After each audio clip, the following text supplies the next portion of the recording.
Bienvenue de retour sur la chaîne Instinct Supérieur. Il y a des vérités que l'on ne peut ignorer, même si elles dérangent ou bouleversent. Ce que je vais partager avec vous ne se limite pas à de simples paroles inspirantes ou à une histoire familière. C'est une invitation à réfléchir sur ces périodes de silence, de doute et d'attente que chacun traverse un jour.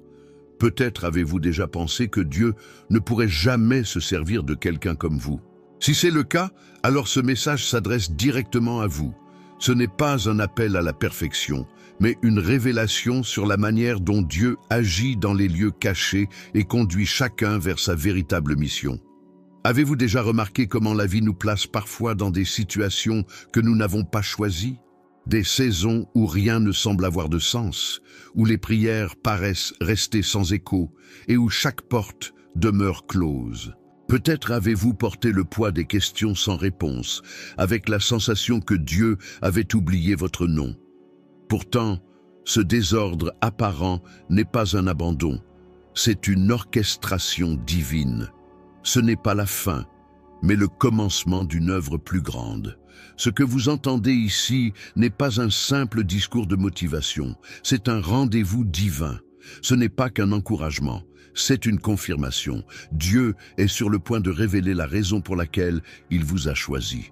Peut-être avez-vous traversé une période de silence, en voyant les autres progresser pendant que vous restiez dans l'attente. La fatigue n'est pas seulement physique, elle est aussi spirituelle. Fatigué de semer sans voir de récolte. Fatigué de prier sans recevoir de réponse. Fatigué de croire sans percevoir de résultats. Mais écoutez ceci, le ciel ne gaspille rien. Chaque nuit solitaire, chaque porte fermée, chaque larme cachée, tout a un sens. Dieu n'agit pas selon notre calendrier, mais selon sa gloire. Avant de manifester quelque chose publiquement, il choisit souvent de le former dans l'intimité. Cette saison de votre vie n'était pas un oubli. Vous n'avez pas été enterré, vous avez été planté. N'oubliez pas cette vérité. Vous êtes encore choisi. Votre passé, vos failles, vos combats ne détruisent pas son plan. Il prépare le terrain pour son accomplissement. Souvenez-vous de David. Lorsque le prophète vint pour désigner le prochain roi, David n'avait même pas été invité. Son propre père l'avait écarté, mais pas le ciel. Dieu déclara, « C'est lui ». Pourquoi ? Parce que les hommes regardent l'apparence, mais Dieu scrute le cœur. Avant de porter une couronne, David maniait la fronde dans le secret. Avant d'affronter un géant, il gardait les brebis dans l'ombre. Son temps de solitude n'était pas une punition, mais une préparation. Et il en est de même pour vous. Dieu vous façonne pour ce qui est devant. Quand il appelle, il n'a pas besoin de l'approbation des hommes. Il ne s'appuie pas sur les applaudissements, ni sur la reconnaissance publique. Il voit votre fidélité quand personne ne regarde, votre obéissance quand personne ne remarque, votre espérance qui refuse de mourir. Et le moment approche où vous passerez de l'oubli à l'évidence. Oui, il y a eu des jours où vous avez douté de votre valeur. Des instants où l'insécurité parlait plus fort que la foi. Peut-être avez-vous même demandé à Dieu, « Était-ce vraiment ton appel ou seulement une idée dans mon esprit ?» Mais aujourd'hui, il est temps de faire taire ces voix. Votre appel est réel. Votre onction est certaine. Votre destinée demeure ferme. Ce qui arrive ne consiste pas à prouver quoi que ce soit aux autres. Il s'agit de permettre à Dieu de se révéler à travers vous. Votre histoire fera taire les critiques. Vos cicatrices deviendront une source de guérison pour d'autres. La voix qui pleurait en secret proclamera bientôt la liberté au grand jour. Dieu se prépare à montrer pourquoi vous avez été choisi d'une manière qu'aucun regard ne pourra nier. Alors, si la vie vous presse, vous étire et vous met à l'épreuve, ne fuyez pas. Ne renoncez pas. Ne rejetez pas cette pression, car c'est elle qui produit l'huile. L'onction naît dans le feu. En ce moment même, votre témoignage est en train de s'écrire. Ce qui voulait vous briser deviendra la plateforme sur laquelle Dieu vous élèvera. La vallée qui vous a fait croire que vous étiez invisible résonnera bientôt de sa gloire. Vous n'avez pas besoin de chercher une preuve. Dieu lui-même est la preuve. À mon sens, ce texte reflète une vérité profonde que beaucoup oublient dans les moments d'épreuve. Il me rappelle que les saisons de silence ou de doute ne signifient pas un abandon, mais une préparation. Je crois que Dieu utilise justement ces périodes cachées pour fortifier notre caractère et affiner notre foi. Je suis convaincu que ce n'est pas dans la reconnaissance publique que se mesure la valeur d'un appel, mais dans la fidélité discrète, dans l'obéissance silencieuse et dans l'espérance qui persiste malgré tout. Ce passage me parle particulièrement, car il souligne que nos blessures et nos faiblesses ne nous disqualifient pas. Elles deviennent au contraire la scène où Dieu manifeste sa gloire. En lisant ces lignes, je comprends encore plus que ce qui paraît comme une perte de temps est en réalité un investissement divin. Dieu ne gaspille rien. C'est pourquoi je choisis de voir mes luttes non comme un fardeau, mais comme une étape nécessaire pour atteindre le but qu'il a préparé pour moi. Bientôt, même ceux qui doutaient de vous devront reconnaître une vérité évidente. Oui, la main de Dieu était sur leur vie. Alors, relevez la tête, ajustez votre couronne et tenez ferme.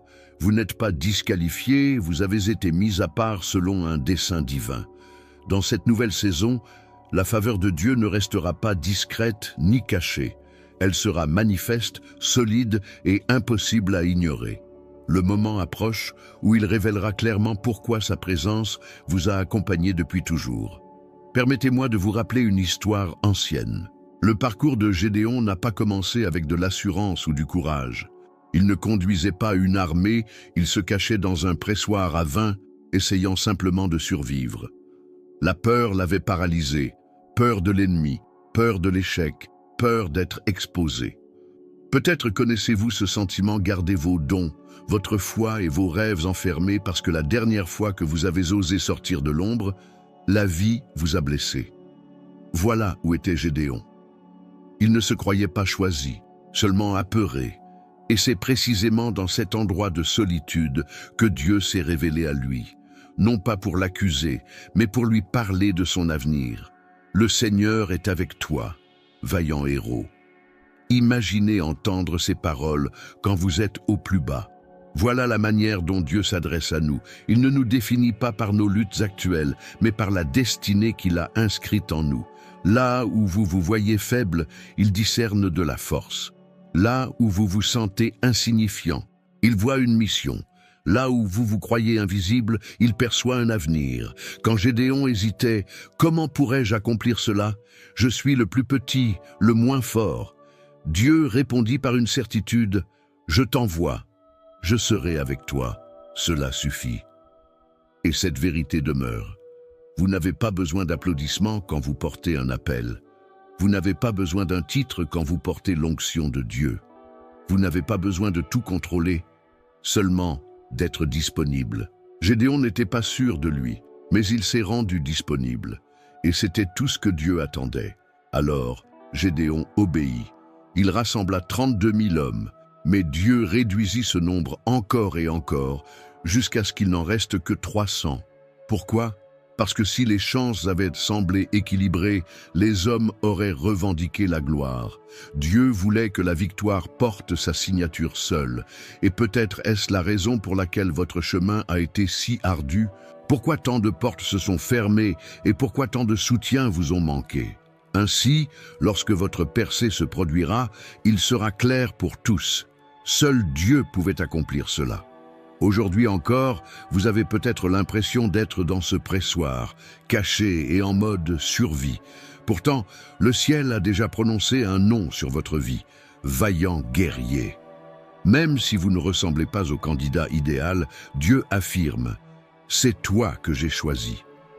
Comme pour Gédéon, il vous appelle à sortir de la peur, à quitter la cachette et à entrer dans votre mission, dans votre influence, dans une faveur qui ne pourra plus rester invisible. Il est sur le point de transformer ce qui semblait improbable en un témoignage inoubliable. Et lorsque les gens demanderont « Pourquoi toi ?», votre réponse sera simple « Parce que j'ai accepté ».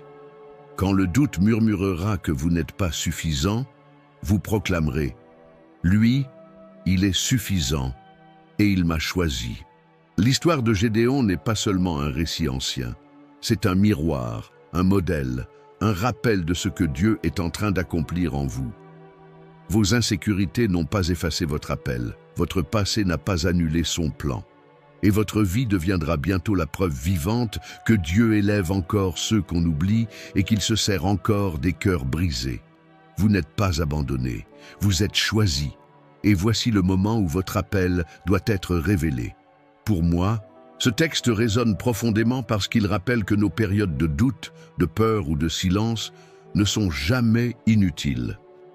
Je crois fermement que Dieu utilise chaque épreuve pour nous préparer à ce qu'il a prévu pour nous. Ce n'est pas notre apparence, notre force ou notre statut qui compte, mais notre disponibilité et notre foi, même dans l'ombre. Je pense que ce message nous pousse à changer de regard sur nos propres luttes. Elles ne sont pas des obstacles, mais des tremplins. Chaque moment de peur ou de solitude peut devenir le lieu où Dieu façonne notre courage, notre patience et notre appel. Personnellement, cela me rappelle de rester confiant, même quand les circonstances semblent impossibles, et de reconnaître que l'invisible prépare toujours quelque chose de visible et de glorieux. En fin de compte, je suis convaincu que chacun de nous a été choisi pour un dessein unique, et que ce que nous traversons aujourd'hui sera la preuve de la fidélité et de la puissance de Dieu demain.